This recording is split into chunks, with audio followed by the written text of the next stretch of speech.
Bonjour tout le monde, bienvenue sur Kill Dead. Je m'appelle Emric et aujourd'hui on va parler de mon harcèlement scolaire et comment le genre de l'horreur et YouTube m'a sauvé la vie.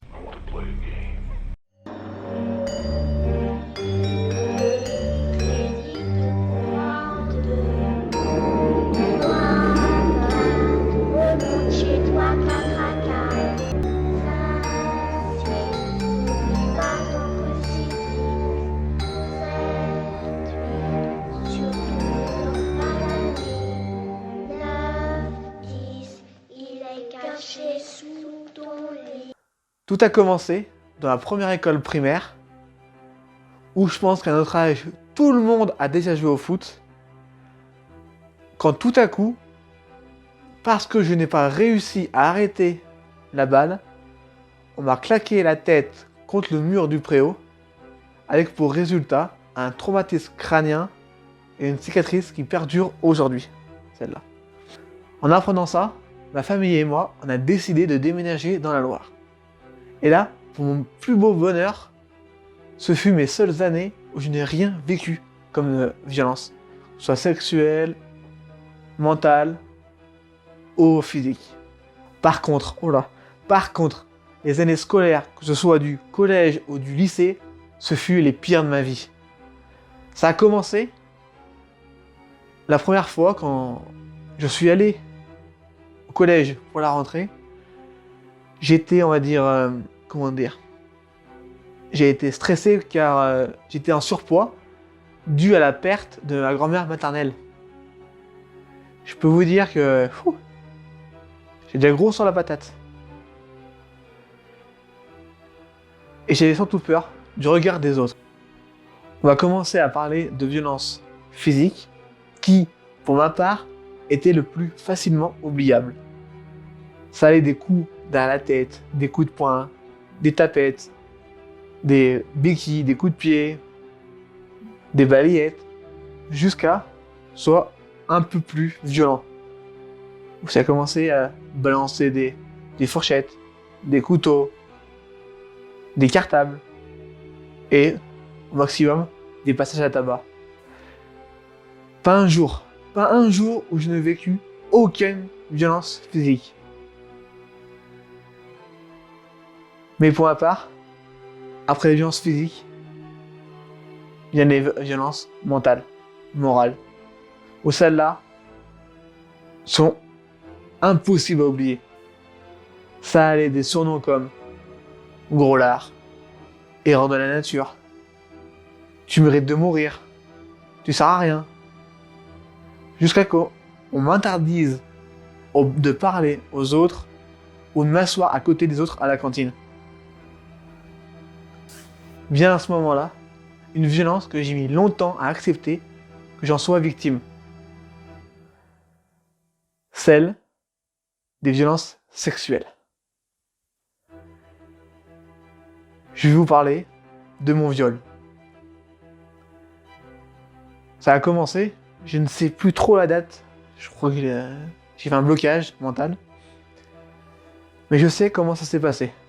On n'oublie jamais, jamais. Comme à chaque fois, dans la salle de sport, on me tapait. Et après on m'a poussé par terre. Des coups de pied. Où là, ça a tout dégénéré. Jusqu'au moment où le leader m'a baissé les vêtements et enfoncé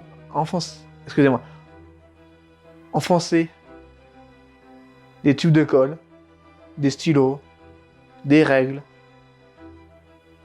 Pour cette raison, car j'étais trop moche. Et qu'aucune fille ne pourrait rester avec moi. Après tous ces méfaits, j'ai eu beaucoup de séquelles. Je vais pas tous vous les citer, mais que ceux que je pense les principaux. Agoraphobe, je suis timide, extrêmement réservé, renfermé comme moi comme une huître. Et voilà, et j'aime surtout pas qu'on me touche. Que ce soit ma famille, mes amis, n'importe qui. Maintenant, je vais vous parler d'un film, d'une trilogie, surtout, qui m'a fait aimer le cinéma. C'est la trilogie du Seigneur des Anneaux. J'ai découvert cette trilogie à la télévision, subjugué par la musique et émerveillé par la beauté, la grandeur, que ce soit la Moria, l'Argonate, la bataille du gouffre du Haine, ou même le gouffre du Pélénor, du champ des Pélénor, pardon. Ces films m'ont permis d'oublier tout le calvaire que je vivais au collège. Étant un peu curieux, j'ai cherché d'autres films à découvrir. Et c'est là qu'à 15 ans, j'ai découvert mon premier film d'horreur. C'était Scary Movie 1. Je sais bien que ce n'est pas un vrai film d'horreur, c'est plutôt une comédie horrifique. Mais je cherchais toutes les références au film pour pouvoir aller découvrir ces films-là. Par contre, c'est à mes 17 ans que le cinéma d'horreur m'est rentré dedans. Je vais pas vous mentir, ce film-là, c'était Halloween, la nuit des masques. Il m'est rentré dedans comme un train. Il m'a fait aimer aussi, beaucoup, mais beaucoup aimer des slashers au début et l'horreur. Par contre, le revers de la médaille, j'ai été dans des idées noires, très noires. Soit c'était je me suicide, soit c'était je me venge. Façon Halloween quoi. Tuer tout le monde qui m'avait fait du mal. Et en plus de ça, j'étais entraîné dans mes idées par le film de Brian De Palma, Carrie. Je sais qu'aucune œuvre peut pousser à faire des actes illégaux, immoraux, mais j'étais dans une telle marasme où ma tête répondait qu'à deux choses. C'était soit tuer, soit être tué, soit me tuer. J'avais complètement perdu la raison. Et c'est là où j'ai découvert deux films, œuvres filmographiques, je crois que ça se dit comme ça, pas sûr. C'était comme série les Sons of Anarchy. Et vous le savez, mon film d'horreur préféré, c'était il y a pas longtemps, Halloween, la nuit des masques. C'est grâce à Halloween où j'ai découvert une boulimie pour découvrir tous les films d'horreur que je pouvais découvrir. Ça allait des vrais bons films d'horreur comme La saga des Freddy, The Thing, 22 jours plus tard, Scream ou bien encore Alien, où je vous conseille la vidéo de Demoiselle d'horreur sur Ellen Ripley. Elle est vraiment bien, vraiment, vraiment. Et j'ai aussi découvert des films moyens, ou bien des nanars. Ceux de NT1, vers 23h, ou sur RTL9, avant le catch. Ceux qui ont regardé le catch savent de quoi je parle. C'est aussi grâce à cette boulimie que je suis pris pour passion le cinéma de genre de l'horreur. Cette même passion qui m'a tiré du monde des ténèbres pour m'emmener vers la lumière. Dès que je me sentais mal, je me mettais un film, c'était ma thérapie. Cette même thérapie qui a duré autant de temps que j'ai passé cloîtré à ne sortir que pour Noël, à ne voir personne. Quand je dis personne, c'est personne. Ça a duré 7 ans. 7 ans où je ne restais que dans ma chambre.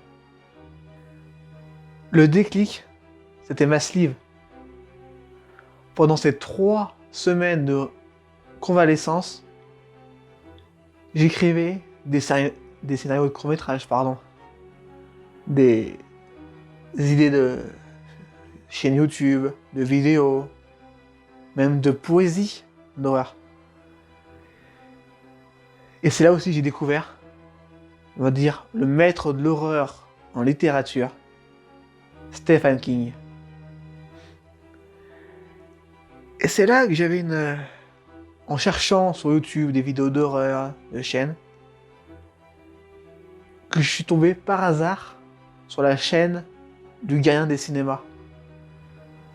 Cette même chaîne, avant, je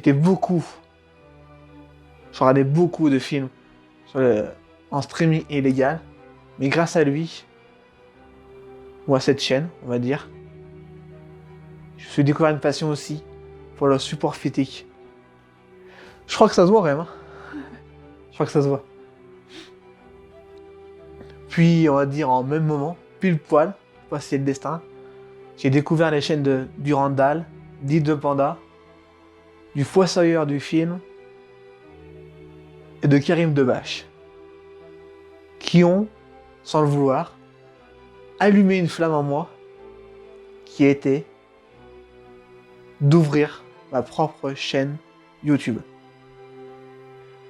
Et en cherchant des critiques de films, ou même pour apprendre plus sur des films que j'aimais bien, par exemple Freddy, Halloween, j'ai cherché, j'ai découvert une première chaîne YouTube qui m'a changé ma vie, c'est celle d'Az l'Épouvantail, qui est pour moi un vrai puits de savoir pour tout ce qui est film d'horreur. C'est grâce à lui que j'ai appris beaucoup de choses sur le cinéma d'horreur asiatique. La Thaïlande, la Chine. Non, pas la Chine. Je ne crois plus, je ne sais plus. Mais la Corée, le Japon. J'ai appris beaucoup de choses. J'ai commencé petit à petit à réfléchir sur comment je vais faire ma chaîne YouTube. Et c'est là où il y a eu un gros problème, on va dire. Un gros problème. En pleine écriture, je me suis chopé une douleur insupportable. Quand j'ai insupportable,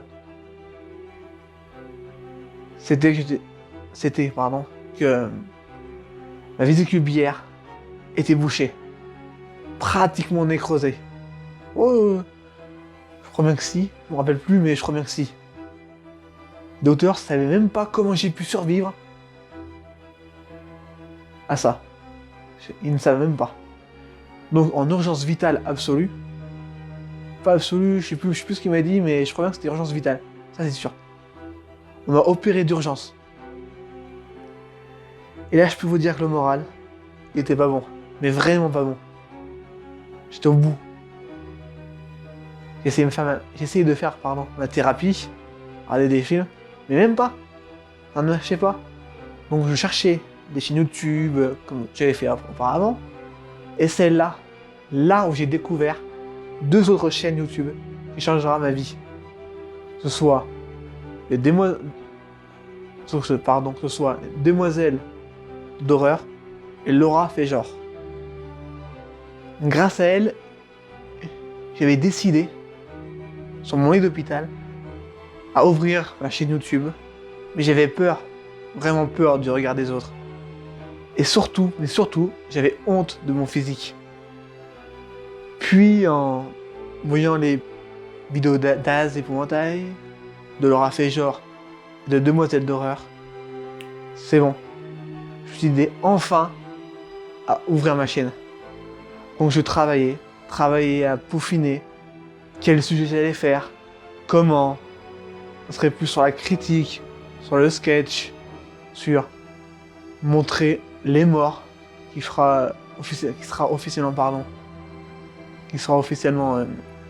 le sujet de ma chaîne YouTube, montrer les morts. Et là, l'idée commence à peaufiner. Combien de fois par semaine je le ferai? Combien par mois je le ferai? Quelles seraient les autres vidéos? Ça, vous le saurez pas. C'est secret. Et c'est là où j'ai pensé à mixer mon jeu préféré, qui est Binding of Isaac, ou plutôt mon genre de film préféré, l'horreur. C'est là que je me suis dit, dans Isaac, quand on gagne, on augmente sa streak. Ceux qui font de l'Eden Streak savent de quoi je parle. Et les films d'horreur, où généralement, on va pas se mentir, il y a des morts. Et c'est là que je me suis dit, pourquoi pas faire un mix des deux? Dès qu'il y a un mort sera affiché à l'écran, la streak augmentera. Et c'est pour ça que j'ai décidé d'ouvrir ma chaîne en s'appelant Kill Dead, avec comme émission principale Kill Streak.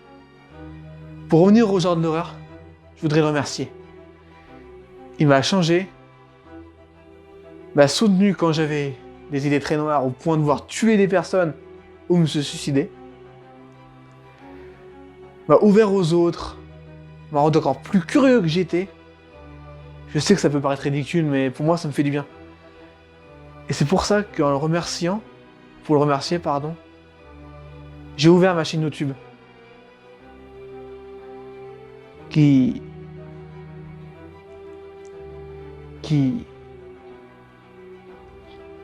remercie le genre de l'horreur de m'avoir aidé.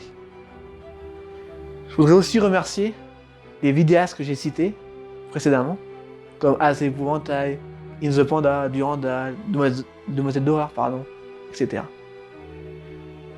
Mais aussi, je voudrais remercier ceux qui étaient présents sur Twitter, qui m'ont soutenu, aidé, encouragé dans mon projet.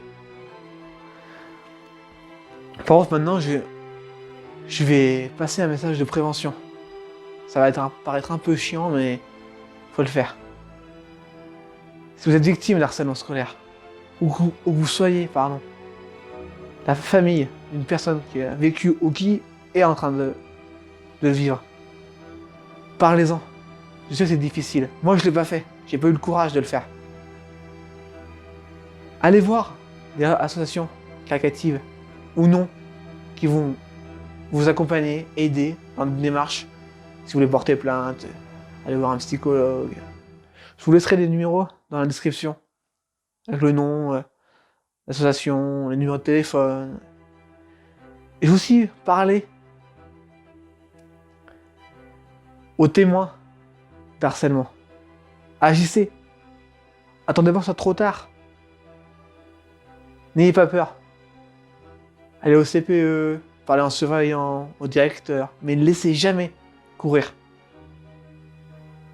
C'est fini pour moi, pour cette vidéo. Ouvrez votre esprit, soyez curieux. À lundi pour The Ring.